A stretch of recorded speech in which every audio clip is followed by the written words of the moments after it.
তুই কেরা? আমি আপনার বইয়ের বেস্ট ফ্রেন্ড, আমরা একসাথে পড়ছি। এনে কি করস? না, আমি বললাম আপনি কত বলে সুইমিং পুলে এরকম গরম না, গা ধুয়ে বেরিয়েছি।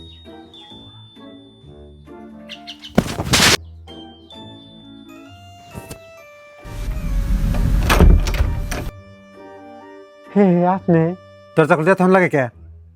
না, আমি বিছনায় ঘুমাই আসছিলাম, আপনার আওয়াজ শুনিনি তো, এই জাস্ট শুনলাম। আর কিসের সুইমিং পুল? গাও দুবার আয় মানুষ। আইন ঘরে আইন আপনি। ও তোর কিসের বেস্ট ফ্রেন্ড? কেরা? এই যে